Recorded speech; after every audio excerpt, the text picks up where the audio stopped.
Welcome to episode 73 from the Shed End podcast with myself, T.Dot, as always.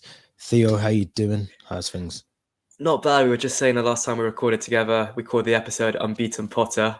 And since then, it's been a bit doom and gloom in all honesty. But I'm looking forward to the World Cup next week. I'm really looking forward to some international football and the break from club football, in all honesty. I think it's much needed for us as Chelsea fans right now. But I'm looking forward to the weekend too. And otherwise, I'm not doing too bad. How about yourself? Yeah, not bad, not bad. Obviously, the bubble has burst with Graham Potter, so we'll get into that shortly. But yeah, not bad. I'm looking forward to tomorrow's game.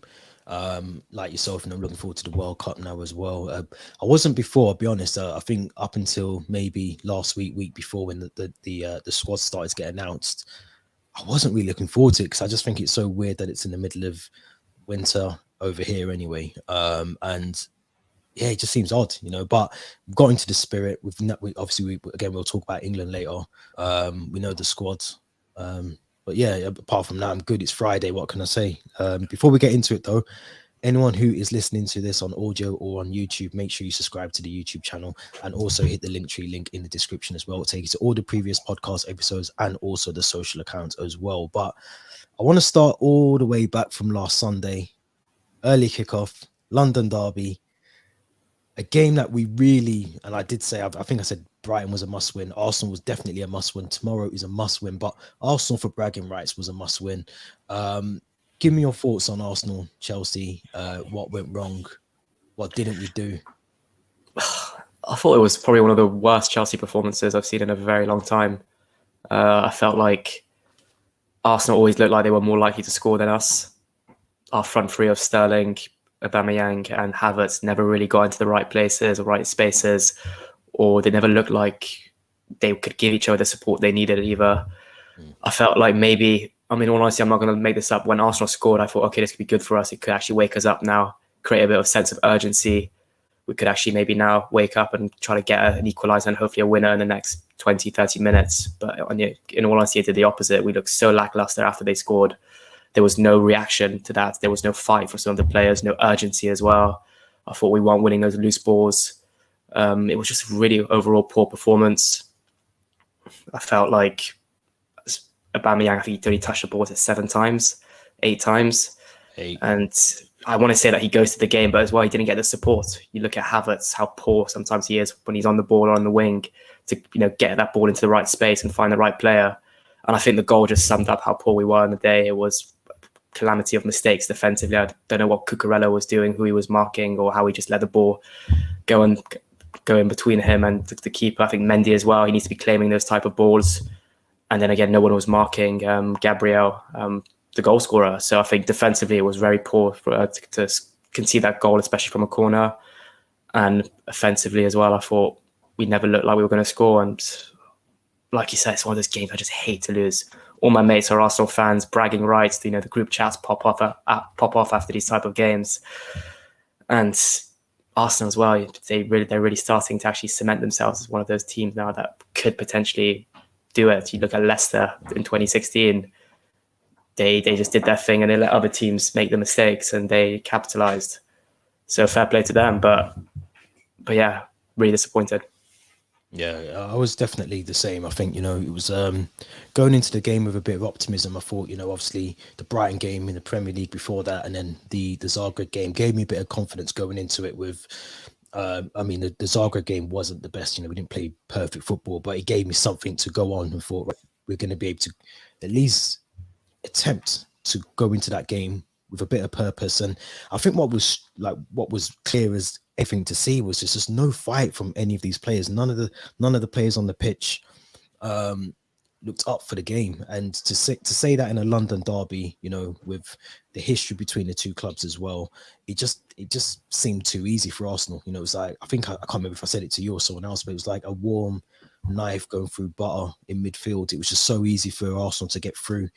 There was just no one to tackle or challenge them. And I think I said in the review that I feel like we don't have a John Terry who on the pitch would be screaming in some of these defenders' faces into some of these players at halftime, getting into the plays and giving them letting them know the importance of what the London derby means and just bragging rights over Arsenal. But I think defensively we were poor. I think all over, but more so defensively. I think, you know, the goal, Cucurella, you know, almost hugging Xhaka, I think it is, for the goal. I mean, it's just a catalogue of errors. I don't want to pinpoint him, but I do think, based on how we've played against Brighton, how we've played against Arsenal, and how we've played against Manchester City in the Carabao Cup as well, you know, and again, we'll get on to Graham Potter shortly, but there's a lot that seems to not be clicking at the squad at the moment. And whether that's just, you know, you have that honeymoon period with the new manager comes in, you get, I mean, obviously he went 9 games unbeaten before the defeat to Brighton. So you get to see the honeymoon period, and now we're, you know, that's over. We're actually getting to see what needs to be done. But I don't want to dwell too long on Arsenal, because it was obviously last weekend, and obviously I've got over it. I've taken time to heal over that. But I want to move over to Manchester City, which was our midweek game, Carabao Cup. I said in the preview that this was probably our only realistic chance of some silverware. Yes, we're in the Champions League and the FA Cup is still there to play for, but I just think when you look at the teams, you look at Man City, who put out weakened teams, Liverpool do the same. You know, a lot of teams, apart from United, who put out quite a strong squad yesterday, but a lot of the teams put out weakened teams. This was probably our opportunity to get some silverware. I was surprised at the formation. I was surprised at the lineup. I thought Lewis Hall was a surprise, which we'll get onto, and Zakaria as well.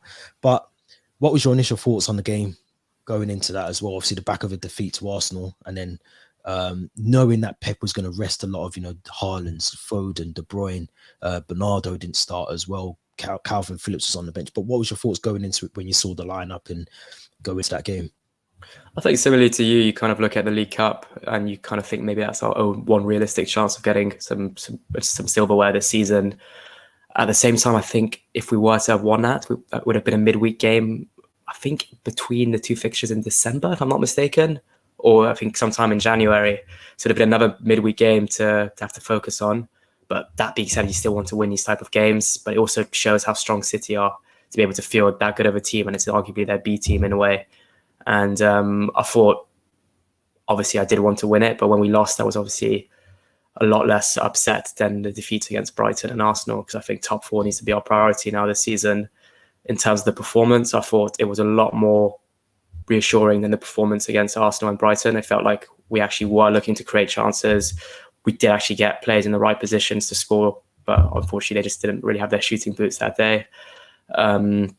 And the player you mentioned, Lewis Hall, I thought he was fantastic. He was absolutely fantastic. He was probably our man of the match for us. He was always picking the right pass, driving the ball up the pitch. It always looked like he wanted to do something when he got the ball. I think he hasn't played since he made a start against Chesterfield in the FA Cup last season, which was, again, a very good performance from him. And I kind of expected him to come in a bit more last season, particularly with the injuries to Ben Chilwell and Reece James. And that time we were looking to bring in a Luca Digne. We recalled Kennedy. I was kind of thinking, why are we not looking at Lewis Hall? And I think Graham Potter, maybe being English, might look at him and think, you know, he's the next youth player that he wants to kind of slowly integrate into the first team. So yeah, very unlucky not to score as well. 2 golden chances, but fair play to their keeper, Ortega. I thought, you know, he was probably the man of the match for the whole game. Pulisic as well, couple chances. Yeah, just a bit of a frustrating player at the moment, but getting himself in the right positions, and I feel like he did drive the ball up the pitch, but again, one that you'd expect maybe to be able to put the ball on the plate for a Armando Broja or a Hakim Ziyech, but just things didn't really click for us. And again, we were second best. I felt on the day. City were the better team. Mendy as well. A good game and a bad game at the same time. I mean, obviously you were at the Etihad. We should mention that. I don't know what the Chelsea fans' reaction was when Mendy made that mistake early on, failing to clear his lines, but he slightly redeemed himself with a couple good saves afterwards, in all fairness. And then the 2 goals as well. Pulisic losing the ball for the second one, Koulibaly not jumping in the wall for the first goal, which I felt was a very savable free kick from the defenders in the wall, at least, because it didn't have that much height or dip. So it's frustrating again. You know, like even we mentioned the Arsenal game, poor defensively, and it felt like it was the same against City. So yeah, second best on the day, but you know, it's the League Cup. City are arguably a very good team, but it's still very frustrating. So that could have been a chance for us to get quite far in a cup competition this season. Yeah. It was a difficult one to take, because I think, especially in the first half, I thought we were the better team. If I'm honest, I thought we had those chances. I agree. Lewis Hall was immense, but just Ruben Loftus-Cheek as well. Both channels were being worked really well. There was a lot of space for Ruben Loftus-Cheek, I think, on the right side to run into, and same with Lewis Hall. I do want to credit, obviously, Man City. I thought Rico Lewis played really well for them. Cole Palmer as well, but I think it was, I can't remember who was on the left side. Sergio Gomez for them as well had a really good game defensively, but I think there's more of the same. I thought Lewis Hall, don't want to bash him too hard, but those two chances, he's got to take them. The first one, he does the hard part and he doesn't do the easy part, which is just to either lift it over the keeper or put it towards the right. I think he goes for the left. And the second one as well, just not enough power. I think if he just puts his foot through that, it's a goal. So those things you can excuse. It's a massive game for him. Still a proud moment, to be playing at that level, the age that he is, and being considered as part of the senior squad almost now as well. So I think there's a lot to, we'll see from him in the future, 100%, especially more so after the World Cup, hopefully permitting injuries as well. So I think we were the better team. I just think we didn't take our chances. Pulisic had some really good chances, especially in the first half, again, running towards goal, made Ortega make a brilliant save, but best and worst of Pulisic, because that was the best part. But then to lose the ball the way that we did, and then to let them through and score, Alvarez to score was just comical. Chalobah for the free kick. Could he stand him up a little bit more? I think he could. I don't think he needs to lunge in. I think it was Chalobah that lunged in. Made the foul, yeah. And I don't know if he needs to do that. Just stand him up. Just stand him up. Make yourself look a bit big, and do something. But I get it. A bit of a panic change. Free kick. I mean, obviously I was at the other end, but I direct view of it, and I said, this is going to be a goal. Mahrez on those sort of free kicks, he just needs just a little bit of up and down, a little dip, and it goes in. I felt the wall was really, whether it was Mendy or it was the wall, one of it just didn't look right from where I was. The angle that Mendy, he couldn't see the ball. He wouldn't have been able to see that ball until it was in the back of the net. So it just, again, best and worst of Mendy, because he pulled off some really good saves, and I think he kept it at 2-0. To be honest, it could have been a lot more in the second half when the subs were made for Man City. But again, he had brain fog in the first half. I just don't understand what goes through his head when he gets that ball, and he's got plenty of time on the ball. He's got two defenders either side of him. He's got enough time to clear that ball, and he dwells on the ball. Got a Man City player coming towards you, and you're still, whether it's just anxiety, I don't know, but he needs to work a part of his game if he's going to try and retain, number one spot in between the sticks. But yeah, it was just more of the same. In hindsight, this is probably a good thing if we want to try and get top four, to get out of this rut that we're in as well. We don't want to play additional games as much as it's silver at the end of it. But our priorities this season have to be top four, has to be slightly different. And I think if we win other competitions, very much like last season, we got into the top four, not a problem. But you saw at the end of it, the injuries to Kovacic, I think, and he played through an injury for the FA Cup, I think, or the League Cup, one of the two. Yeah. We still had those injuries at the end of the season. So, this is going to be one of those seasons where if we can drop a few games, if it means, not having the trophy at the end for the compensation of actually having a fully fit squad at the end of the season, it's one of those things we're going to have to do this year. 100%. And yeah, sure, I agree Lewis Hall needs to be scoring those chances, but he is forgiven given his age, and it's only his second professional appearance for Chelsea. But at least he's getting in those positions. When Cucurella's played left wing back, have you seen him get into that position? No.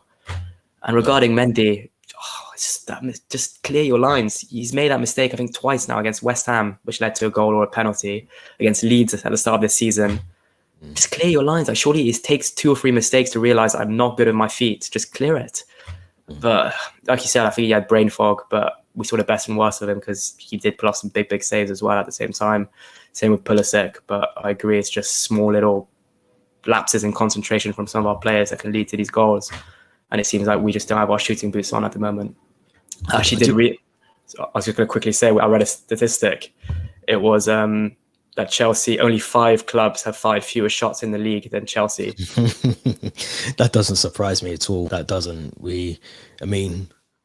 Even in the second half, again, it was back to the basics of not having anyone in the box. I was just about to mention some of the subs that came on. Broja, Sterling, Kai Havertz, I think, came on at one point. The only player that actually made a difference for me, or two, was Aspilicueta in defence and Mason Mount, who was the one that was pressing. He was pressing everything, and trying to, recover the ball. But the others, I mean, Sterling didn't really do much. Havertz didn't really do much. Gallagher, I think, came on as well. Didn't really do much. So I do think it was, in hindsight, we'll look back and say, if we make top four, this is probably the right decision to go at the competition the way that we have. I never want to say that because you want to win as much trophies as possible in a season. But this season's a totally, anomaly for us. We are in a period of transition and progress and rebuild and whatever else. So I think this is probably the best thing for us to come out of the competition and focus on trying to get top four. But I want to talk about Graham Potter, because after the game, after the Arsenal game, I definitely realized some of our fan base is a bit crazy to say the least. But I want to talk about Graham Potter because obviously we are in a transitional period. There's a lot of progress being made, trying to get whatever Graham Potter's trying to do with this squad, trying to install it into these players. And there's a lot of things we have to consider. Obviously, this is not his squad. He hasn't signed anyone. He's inherited this team, but it's still a good team. And I think that's the only thing that worries me is we've still got some play. I mean, you look at Silva, you look at, Reece James when he's fit, Chilwell when he's fit, Kepa, Mendy, Kovacic. They're not, I said on one of the previews, we're not Warsaw Football Club. We're not Kruags out. We're a top team. And we're not doing the basics at the moment, but that wasn't my question. My question is, how long in this process are you going to give Graham Potter? Because you look at Arteta, people are, comparing Graham Potter to Arteta, Jurgen Klopp, Pep Guardiola, who all didn't get it right straight away. They had to, build, Pep had 3 right backs before he got the right one and 2 goalkeepers before he got the right one. And the same with Liverpool's model as well. Arteta's slowly getting there. If they win something this season, you can say they've had a good season. But to say Potter out after 2 months and an owner that's only been in charge three months, if that, at the club, is very reactionary. But I do get where some of these fans are coming from, because we're not seeing the basics being done. It's the way, and I keep saying it's the way that we're losing that worries me, not the fact that we're losing games. It's the way we lose them. So what's your thoughts on the whole, trust the process and the projects that Graham Potter is hopefully going to get the time to do and deliver? I think we have to remember in the summer, we all said our aim is to get top 4, and maybe we might even be lucky to get top 4. And I think that's still the expectation at the moment, whether that was Tuchel going into the season or whether it was Graham Potter. I feel a lot of the teams around us have strengthened a lot more than us, arguably. And like you said, the likes of Guardiola, Klopp, Arteta have been given plenty of time to build the squad that they've currently got. I remember Guardiola and Klopp's first seasons, they look nowhere near to the level that they've achieved now with those teams. And there's fans just saying Potter out after Arsenal or the Brighton games. It's just so reactionary. I think they're almost spoiled fans that just expect us to win every single game, win challenge for the league, win the Champions League, get to the FA Cup finals and so on. And let's be honest, that's no longer the case. We're not that type of team anymore. And like I said, it's mainly because the teams around us have gotten so much more better and it's more competitive as a league. That's why I use Twitter so sporadically at the moment, because it just frustrates me when I see these type of reactions. But then again, I do agree that sometimes we need to see a bit more urgency. All those words I use for the kind of way we played against Arsenal, there was no urgency, there was no reaction, there was no fight, there was no desire, there was no JT to be there to kind of really push the players. It felt like we were lacking a bit of leadership or just drive on the pitch. And I don't know if Potter can try to do that. I do think he's a very good manager. But at the same time, I think he also needs to be a bit more harsh with these players, because after all these games that we've lost recently, saying that the boys have given it their all. I'm really proud of them. They couldn't have done more. I'm kind of thinking they could have done a lot more, a lot more. So I'm not really liking those type of wishy-washy answers he gives in post-match reactions or interviews. But no, I think we need to give him time. We need to give him a transfer window as well. I'm not saying the solution to this is to splash out in a transfer window and buy another 150 million pounds worth of players, because like you said, we've got a very good squad currently. And I think it's more down to the players to start to look at themselves in the mirror and think, I'm being paid this much at Chelsea. I really love this club. I want to love this club. And I want to give it my all, because what I'm hearing now is some of the likes of Mendy and Kovacic are unsettled and they want to leave. If they want to leave, let it be, let them leave. Because we just want players that are committed to Chelsea and will give it 100% for the badge. And I do kind of understand some Chelsea fans saying they feel a bit disconnected from the club. And that was me this summer. I felt very disconnected from Chelsea purely based on the players we were being linked to, the kind of way negotiations were going with Todd Bowley and Tuchel, clearly not seeing eye to eye as well. So I can get that aspect, but I kind of think we need to just, rather than just be trigger happy with managers like we've been known as in the past, we just need to back one, trust him, and build the squad around him. And I think we're slowly getting to that point where the Azpilicuetas, the Thiago Silvas, the Aubameyangs aren't going to be around for much longer. And we need to start to build a new core. And I think that starts in midfield. And we need to kind of free up some space in midfield. I think the likes of Kovacic, Jorginho and Kante, they've got maybe max a year left in them each, or 2 years potentially. And I think that's free some space for the likes of Carney, Chukwuemeka, and I think I said that right. And I'll get there at the end of the season. I'll nail it. Or maybe one of these rising Carney. I'll always attempt it. I always feel brave and attempt it. Or maybe we go for a Jude Bellingham or Declan Rice potentially, even though he's not my first choice anymore. But I think the rebuild needs to start in midfield for sure. Yeah, I think we're slowly seeing signs, especially from the top down, in terms of the owner.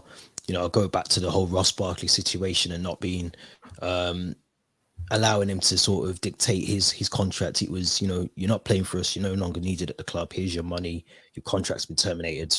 There you go. And I think we're going to see a lot more of that. I think, tying players down to lengthy contracts and then renegotiating very early on to renew those contracts, I think is going to be a new thing for us. The likes of Christensen holding the club almost to ransom, Rudiger doing the same, the ball's in their court.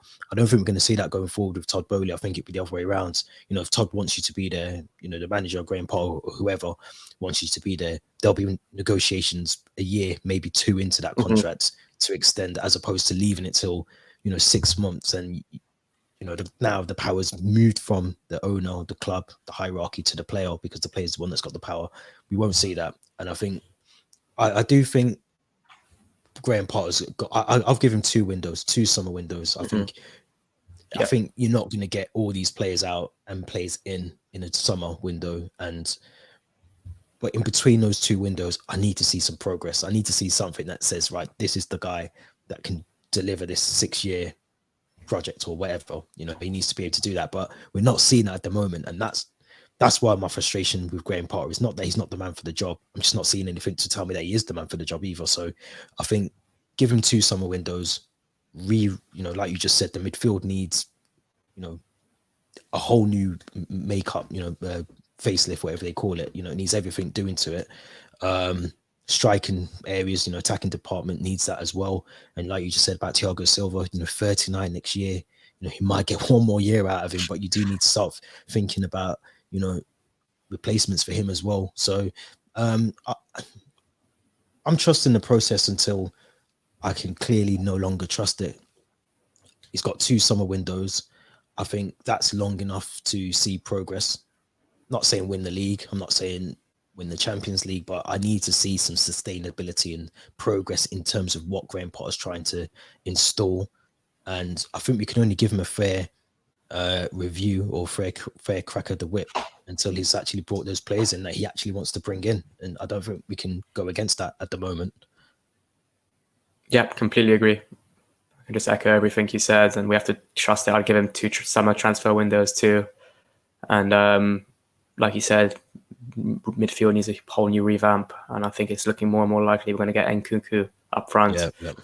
So he could be potentially the person who finally finds his shooting boots and gets us goals, even though we've been saying that about every single striker we've brought in since Diego Costa.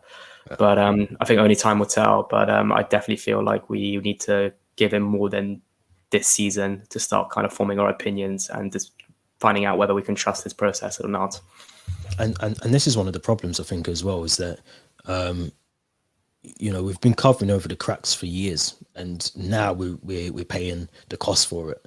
You think how many players we've brought or we've allowed to run down their contracts. You look at City, you look at Liverpool. Maybe not Liverpool's a bad example at the moment, but in the past they've always brought in players to replace players that they know will either move on or just isn't good enough to start every game. And we need to get into that. I think we'll get there. I think we'll get into that. Well, I'm hoping we'll get there where we get to the habit of, Thiago Silva's 30. We need to bring someone in just before he goes. Maybe that's Koulibaly this season. I don't know. where you bring someone else in just to take over, pass the baton over to him, and vice versa, and keep doing that throughout the squad. But we'll have to see. Trust the process is what I'm being told. That's what I'm going to do for the next 2 years. See how Potter gets on. But let's move it over to the World Cup, because Gareth, get the names wrong. Gareth Southgate announced his squad yesterday, with 3 Chelsea players involved, which was Raheem Sterling, Conor Gallagher, and Mason Mount, who are all in the squad, the 26-man squad for England's World Cup in Qatar. What's your thoughts on Conor Gallagher, first of all? Because I was actually surprised to see his name amongst the squad, if I'm honest, and not because I don't want him to go, but just he hasn't really played that much football for Chelsea, and I just didn't think he'd be in the squad. I'm actually just looking at that picture now. You put up. They all look miserable. All 3 England players that look miserable. I didn't pick the right pictures when I put that post up. But no, they. I think I was surprised too. Very surprised to see Gallagher being called up. Maybe he wanted just an extra body in midfield or in that kind of creative midfield role. But I do agree he's played a limited amount of minutes for Chelsea. Even for England, he kind of lacks that big tournament experience, or even England experience as a whole. He's only got a small handful of England call-ups to his name. But I think maybe I don't expect him to feature in every single game. He might come off the bench in the odd group game once we've already secured qualification, potentially. But I think if you base it maybe on form, has he shown enough this season to deserve to call up? My love for Chelsea wants to say yes, but I'm completely honest, he probably hasn't. So that's my opinion. But whereas the other 2 Mountains, Sterling, are clearly 2 big favourites of Gareth Southgate's, and based on the amount of minutes that they've played and what they can provide when they play their best football, I think those 2 make complete sense. Yeah. I mean, Sterling plays really well for England. You expect him to do well this World Cup. Mason Mount as well. And I think Conor Gallagher maybe... I feel sometimes Gareth Southgate he took Conor Cody, I think, to the Euros and didn't use him, but he had a role to play in the background, and took him for that experience of what it's like to play in a major international tournament. And maybe Conor Gallagher will be the same, because I just don't know where he would fit in a Gareth Southgate team. If he goes 5 at the back, the 2 midfield, and maybe 3 up front, in terms of Saka, maybe Sterling and Harry Kane, Jude Bellingham, you'd expect in the midfield with maybe Declan Rice. I just don't see where he fits in that formation or that team. But like you said, adaptable. You can play further afield, before the ahead of the double pivot or the 2 in midfield. So it might be just where Gareth sees him as an option. But why do you not pick Loftus-Cheek in that case? That's what kind of surprises me. A player that was in the last World Cup squad, who's played almost every single game for Chelsea this season, who's adaptable, a lot more versatile than Conor Gallagher. Can play right wing back now as well. In injury to Trent, maybe. You've got someone that can slot in there as well. I know Trippier's gone, but another option as well. You're right. I think. Well, my red flag wasn't that. To be fair, my red flag was no Tomori. I can't believe he's not in this squad over Conor Cody. Again, no disrespect to him, or Eric Dyer. I mean, the 2 defenders who. Eric Dyer is Dyer, literally. He's one of the worst centre backs. He's not even a centre back. He, for me, still should be playing in midfield. But Conor Cody, Eric Dyer. Tomori's probably, and Southgate has admitted this. He doesn't go to Serie A to watch games. He doesn't send anyone. Poor excuse. It's a poor excuse. Well, he said it about Tammy. He said the press asked him yesterday about Tammy Abraham.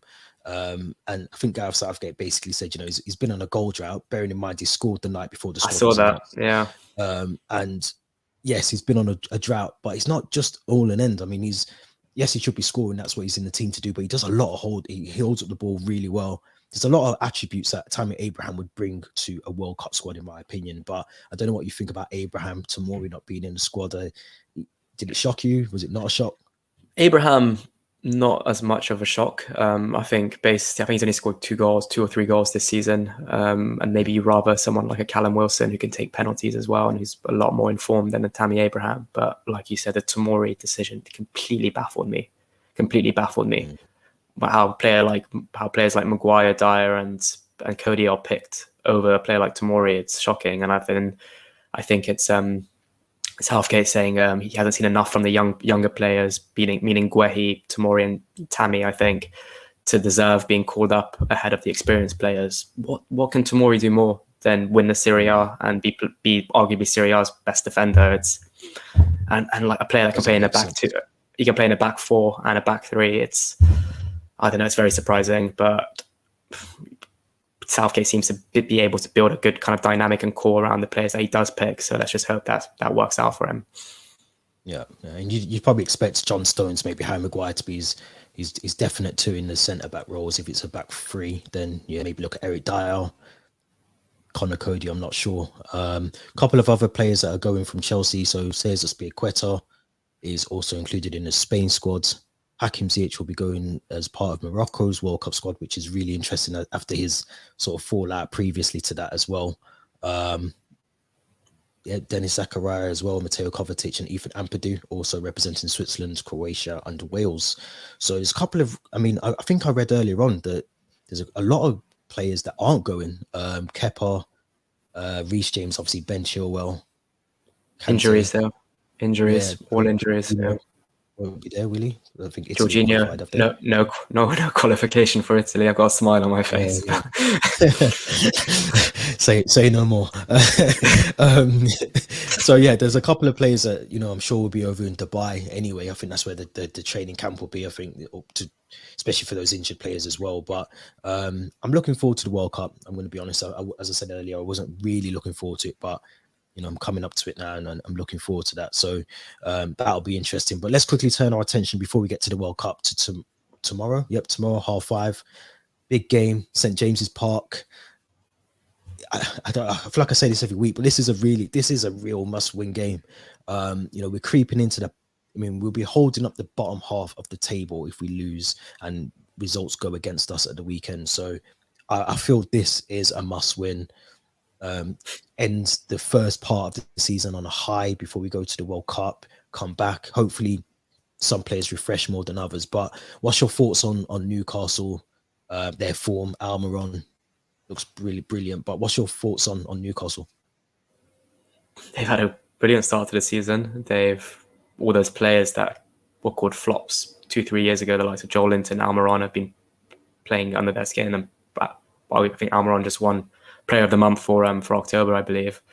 So they've been fantastic. Eddie Howe, I think, without spending too much money, he's brought in some really smart players, the likes of Trippier, the likes of Dan Burn, the likes of Nick Pope, Bruno Guimaraes, who's a fantastic player, and we've been linked with a few times since he signed for Newcastle. I'm not confident at all for tomorrow. I'm not confident. I feel like we haven't seen enough from Chelsea against Brighton, Arsenal, and City in midweek to make me think that we can go to St. James's Park and get 3 points. I don't think we will. And especially seeing how well Newcastle have been playing, it's going to be asking for a lot from us. The company I currently work for, their main office is in Newcastle, so I work with a lot of Geordies.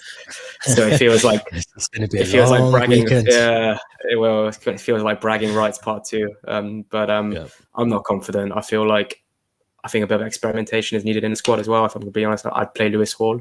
He's full of confidence at the moment. I think Cucurella, I can see him in your predicted, or maybe I don't know if it's a makeshift lineup, but he needs to be nowhere near the lineup at the moment, in my opinion. I think the last thing we can hope for is just to end this kind of first part of the season before the World Cup with a win and be able to kind of enjoy the World Cup knowing we've just secured 3 points, and then we've got games against Forest and Bournemouth, which for me on paper should be 6 points. Yeah, it should. It's a big... it should. You're right, it should. But I just think at the moment, nothing is guaranteed for Chelsea, and it's really difficult to try and predict how Potter might even set up a squad or what the team might look like. I just think I agree. I want to try and quickly do this before we wrap up. So anyone listening on audio, we're trying to predict the lineup for Saturday, but I do agree with you about Lewis Hall. I don't know if I'd start him. I don't know. I think it'd be a totally different game. I'd bring him on 100%. I'd bring him on for Cucurella, but is it too much to ask for him to start a game, St. James's Park away? I'm assuming it would be his Premier League debut. It's a big game. So I'm not 100%. I would start him, but it's let's put him in. Come on, let's put him in. I'm gonna go with you on this one. Assuming we're playing. Let me change. Oh, Lewis Hall doesn't wear number 44, but he's gonna have to wear 44. I think he wears 67. But so we're gonna put Hall. Are we paying 3 at the back? Whatever Potter's been He's playing. gonna do. He's gonna do the usual, isn't he? I think he'll do 3 centre backs. I think, because then he can accommodate Chalobah in there as well. I honestly don't think Azpilicueta should start this game. Loftus-Cheek at right wing back then? I'd have Loftus-Cheek at right wing back. Another thing, Chalobah, since we last recorded, he's lost his unbeaten record as well, hasn't he? Yeah. I jinxed the whole Chelsea team, I think, just by calling it unbeaten Potter. I'll never do that again. But I think that'll be the back. I think that'll be the defense. I think you got Mendy in goal. You'd have Ruben Loftus-Cheek playing right wing back. Seems like he's adapted to that role really well. Chalobah, Silva, and Koulibaly, I think, will be the 3 in the back. And question mark over Lewis Hall, but it'll be a massive call from Graham Potter if he does start him, because I think that will show the intent that he's broken that door down to make himself in contention for the senior squad. So I'd have to agree with you there that he might start tomorrow. But what would you go for in midfield? I've got Denis Zakaria and Mateo Kovacic at the moment. Yeah, I think Jorginho's nursing a slight injury, and I'm not sure if he's been confirmed for tomorrow or if he's still a doubt. But if he is a doubt, then I think it most likely be Kovacic and Zakaria in midfield, especially seeing if Loftus-Cheek's right wing back. So I'm happy to stick with those 2. And I think Zakaria, again, had a decent game against City, nothing special, but he can kind of be relatively proud of himself, and a player that I think amongst Kovacic, Jorginho, and the other midfielders we've got, I think is probably the most likely one to actually get himself in a position to score, like we saw against Dinamo Zagreb as well. Yeah, that's true. I'd go with that too. I think, does give us some options, I think, off the bench as well. If Jorginho isn't fully fit to start the game, but he's on the bench, you can always bring him on as well. Assuming Carney Chukwuemeka might be back. I know he's missed the last 2 or 3 games, so due to an injury, but I'm sure Graham Potter will confirm who is and isn't available for the game at 1:30 today. But what about the front 3? I mean, I didn't put it like this, but I don't know whether I would have Aubameyang maybe partnering Sterling up front like this, and maybe have Mason Mount sitting just behind, almost, in between. I'm not sure. I don't even know if I play Sterling. No.